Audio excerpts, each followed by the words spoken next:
اللهم صل على سيدنا مولانا محمد وآله وسلم صلاة وسلاما عليك يا رسول الله صلاة وسلاما عليك يا حبيب الله صلى الله عليه وسلم بسم الله الرحمن الرحيم وعن مسروق قال سألت عائشة عن صلاة رسول الله صلى الله عليه وسلم بالليل فقالت 17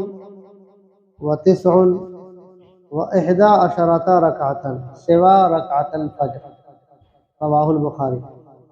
حضرت مسروق رضی اللہ تعالی عنہ سے روایت، انہوں نے کہا میں نے حضرت عائشہ صدیقہ طیبہ طاہرہ رضی اللہ تعالی عنہ سے رسول اللہ صلی اللہ علیہ وسلم کے رات میں نماز کے متعلق پوچھا تو انہوں نے فرمایا 7 رکعت، 9 رکعت، 11 رکعت فجر کی سنت کے علاوہ۔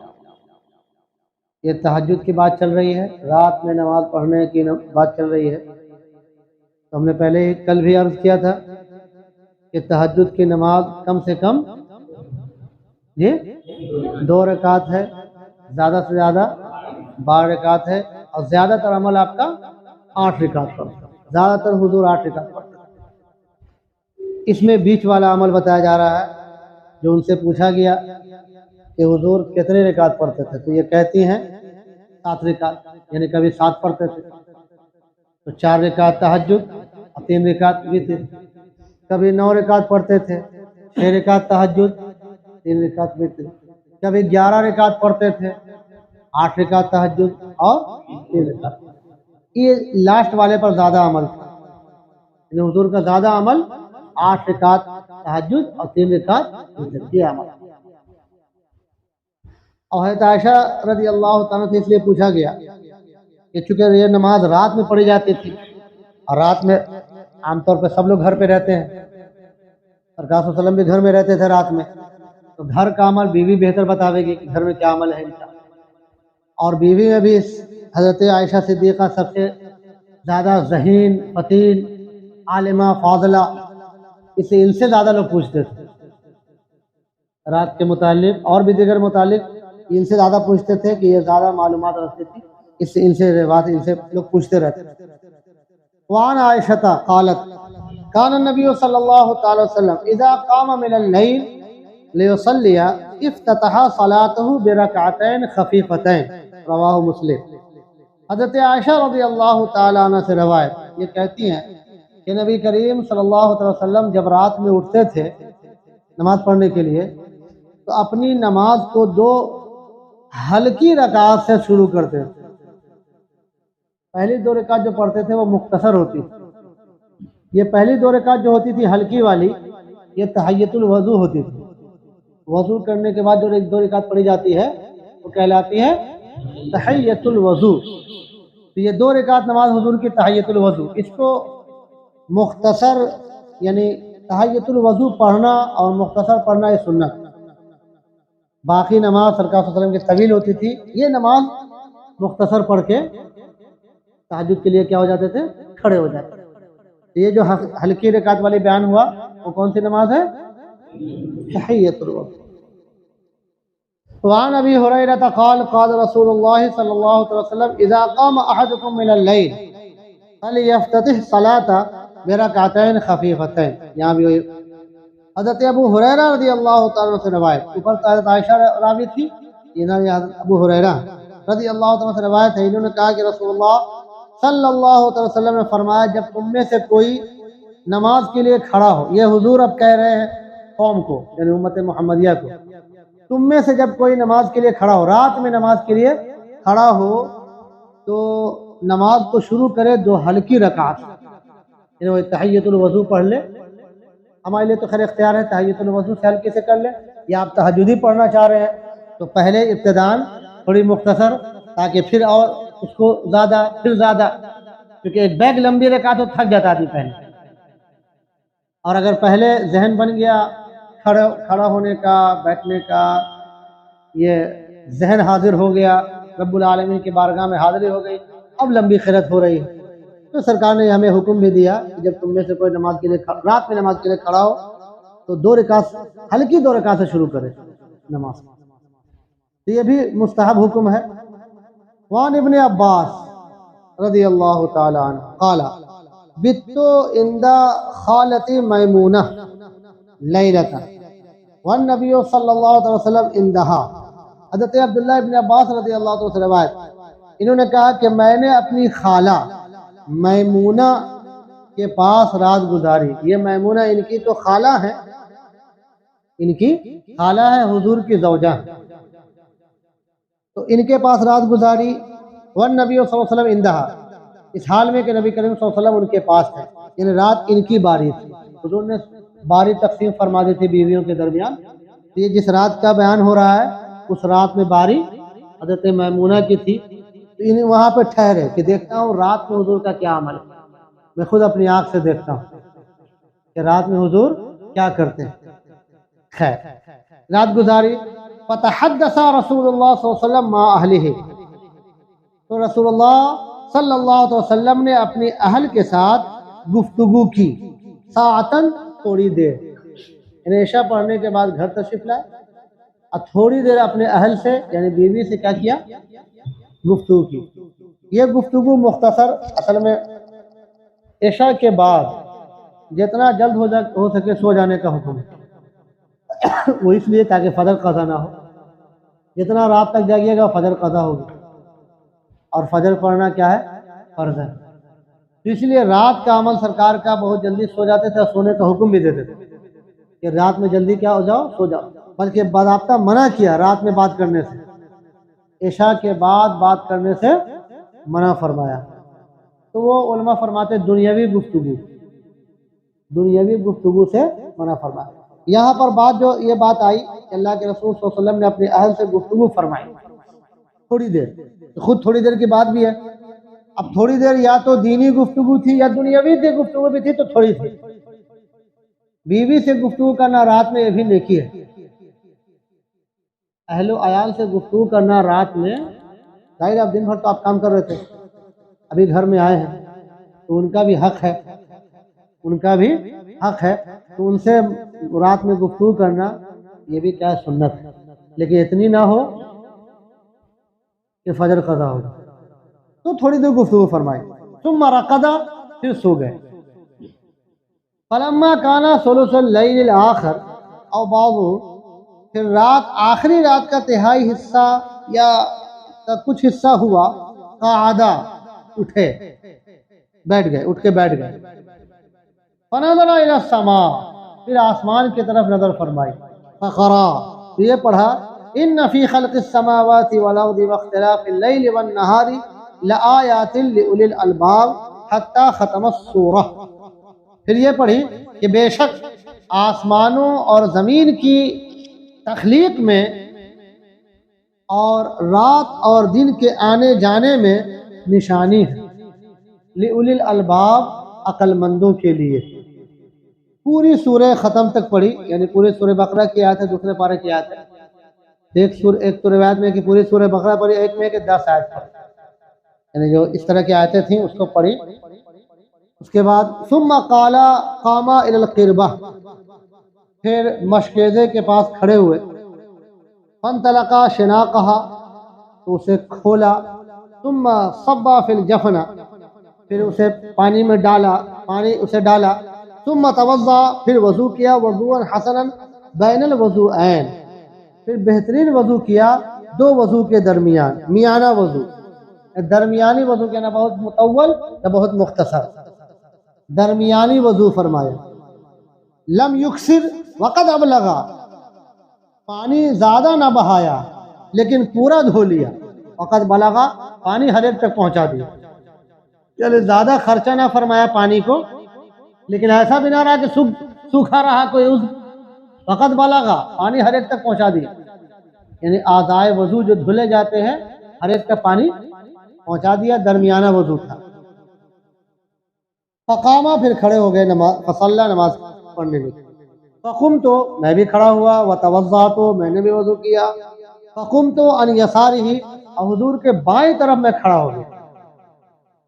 یہ حدیث شریف اس طرح کی پیچھے آئی تھی، میں بائیں طرف کھڑا ہو گیا، فاخذ باذنی فادارنی عن یمینہ، تو حضور نے میرا کان پکڑ کر مجھے گھما کر داہنے طرف کر دیا.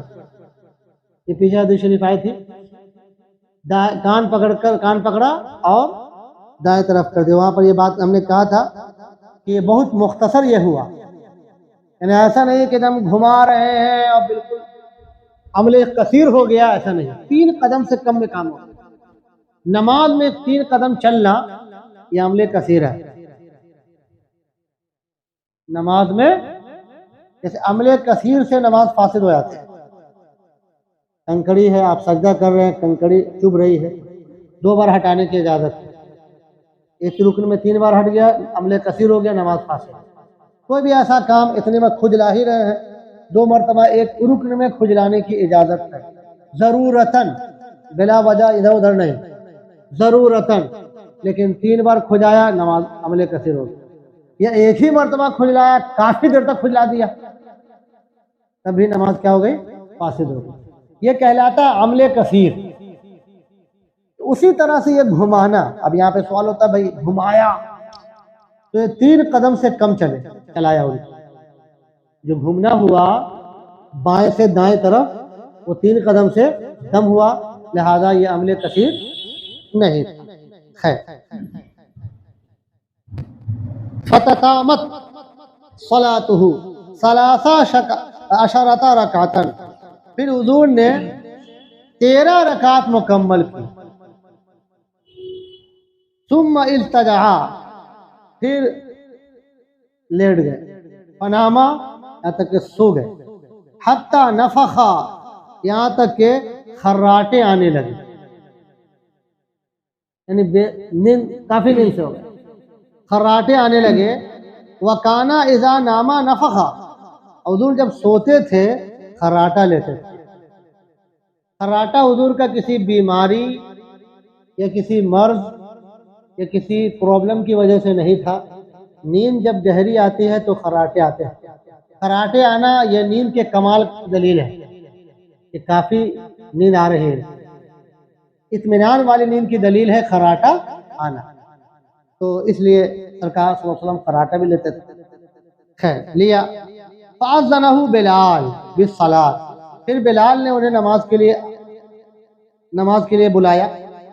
فصلی, پھر حضور نے نماز پڑھی. ولم یتوضا, اور وضو نہیں کیا. ظاہر سو گئے تھے, خراٹے آنے لگے. راوی اچھا, خراٹے بھی جو ہوتے تھے وہ بہت آواز کی طرح نہیں. نفخہ لفظ آیا ہے جس کے معنی آتے ہیں سانس لینا, آواز سے سانس لینا نفخہ کے معنی آتے ہیں.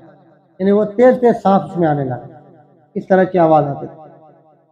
اب یہ خاص توجہ کے معاملہ یہ ہے کہ حضور اٹھے, بلال نے اذان دی اور آواز دی, تو حضور نے نماز پڑھی. فصلی ولم یتوضا, اور وضو نہیں کیا. نیند یہ ناقض وضو ہے ہمارے اور آپ کے لیے. نبی کی نیند ناقض وضو نہیں ہوتی. یعنی ہمارے اور آپ, مطلب نبی کے علاوہ کی جو نیند ہوتی ہے وہ غفلت. اصل میں نیند ناقض وضو نہیں ہے. معاملہ یہ کہ سو جب جاتا ہے آدمی تو اس کے اعضاء ڈھیلے پڑ جاتے ہیں, تو خروج ریح یعنی ریاح نکلی کہ نہیں نکلی یہ اس کو خبر نہیں ہوتی. چونکہ ریاح نکلنے سے نماز وضو ٹوٹ جاتا ہے, خروج ریح سے وضو, بولیے بھائی, ٹوٹ جاتا ہے. تو وہاں پر ایک شبہ ہے کہ سو گیا تھا بے خبر, پتہ نہیں ہو سکتا خروج ریح ہو گیا ہے نا. تو اس شبہ کی بنیاد پر نیند کو بھی کہہ دیا گیا ناقض وضو, ورنہ سونے سے وضو نہیں ٹوٹتا. وہ تو ما خرج من السبیلین سے, یعنی پیشاب یا پاخانہ کی جگہ کچھ نکلنا اس سے ٹوٹتا ہے, خون کا نکلنا, بہہ جانا, یہ سب سے ٹوٹتا ہے. یہ سب چیزیں تو نہیں ہو رہی ہیں نیند میں. تو اصل وہی ہے کہ وہاں احتمال ہے کہ کہیں اس کو ریا خروج ہوا, چونکہ بے خبر ہو گیا تھا, سو گیا تھا, تو سونے میں تو کچھ بھی ہو جاتا ہے. اس لیے نیند کو اس کے قائم مقام کر دیا گیا اور کہہ دیا گیا کیا کہ نیند سے وضو ٹوٹ جاتا ہے. تو ہماری اور آپ کی نیند غفلت والی ہوتی ہے, نبی کی نیند غفلت والی نہیں ہوتی. کہ حدیث شریف میں آیا ان عینی تنامان ولا ینام قلبی, میری آنکھیں سوتی ہیں دل بیدار رہتا ہے. تو سرکار فرماتے میری آنکھیں سوتی ہیں دل بیدار رہتا ہے، یعنی حضور کی نیند غفلت نہیں طاری کرتی.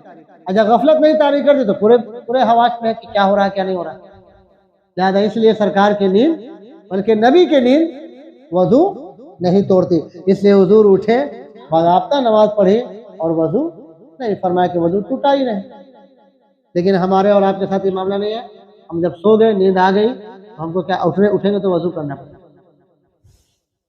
وَكَانَ فِي دُعَائِهِ اللَّهُمَّ اجْعَلْ لِي فِي قَلْبِي نُورًا وَفِي بَصَرِي نُورًا وَفِي سَمْعِي نُورًا وَعَنْ يَمِينِي نُورًا وَعَنْ يَسَارِي نُورًا وَفَوْقِي نُورًا وَتَحْتِي نُورًا وَأَمَامِي نُورًا وَخَلْفِي نُورًا وَاجْعَلْ لِي نُورًا.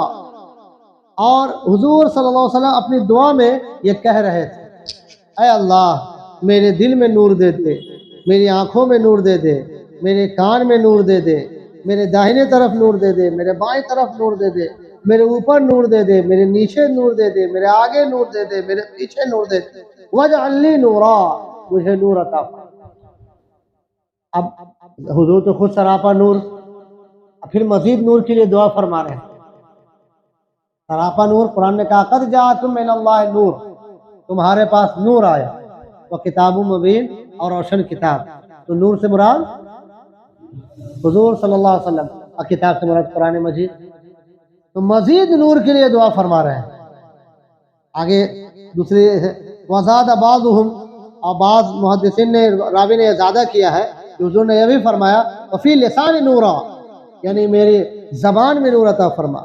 وذکر فی عصبی ولحمی ودمی وشعری وبشری، اور ذکر کیا اپنے پٹھے کو، گوشت کو، خون کو، بال کو اور چہرے کو، یعنی ان میں نور دے، ان میں نور دے، ان میں نور دے، یہ ساری چیزوں کا اضافہ فرمایا.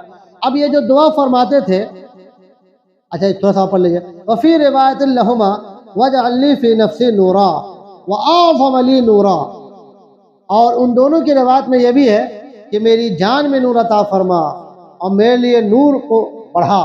وفی اخری لمسلم، اور امام مسلم کی دوسری روایت میں ہے کہ اللہم آتنی نورا، اے اللہ مجھے نور عطا فرما.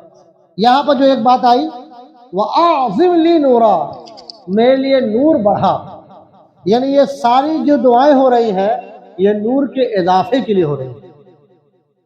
سراپا تو نور ہے ہی، جیسے کہ اللہ تعالیٰ نے خود فرمایا وَقُلْ رَبِّ زِدْنِي عِلْمًا، اے محبوب آپ یوں دعا کیجئے ربی زدنی علما، اے میرے رب مجھے علم اور عطا فرما، علم میں اضافہ فرما.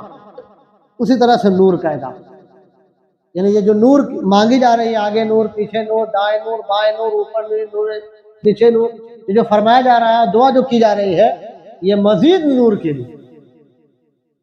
اس کے لیے کیونکہ آگے ایک روایت میں آیا کہ وَأَعْظِمْ لِي نُورًا، میرے لیے نور بڑھا.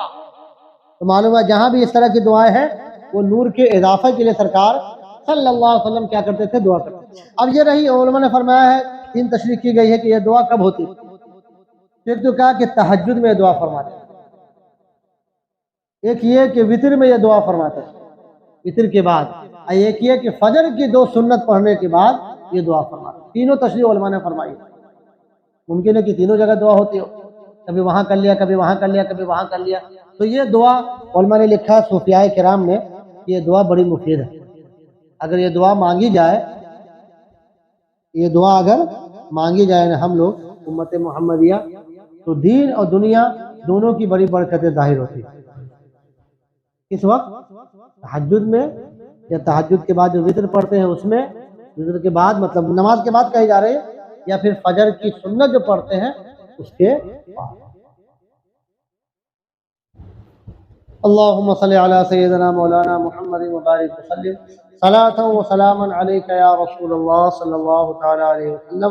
کریمہ کارسادہ بندہ نوازہ مولا کریم، تیرے حبیب صلی اللہ تعالی وسلم کی پیاری حدیثیں ماں ترجمے تشریح کے ساتھ عرض کیے گئے مولا اسے ذہن میں، دل میں، دماغ میں محفوظ فرما. اس کی برکتیں دنیا اور آخرت دونوں میں جاری اور ساری فرما. دین اور دنیا دونوں کی بھلائیاں نصیب فرما. ہم سب لوگوں کا بلکہ آنے والی نسلوں کا بھی ایمان پر خاتمہ نصیب فرما. رات میں جو درس حدیث سنی اور جو مسائل سنے مولا، اس رات میں علم سیکھنے کا جو ثواب تو نے مقدر فرمایا ہے مولا، وہ ثواب ہمیں عطا فرما، جماعت کے ساتھ 5 وقتہ نماز جماعت کے ساتھ پڑھنے کی توفیق عطا فرما۔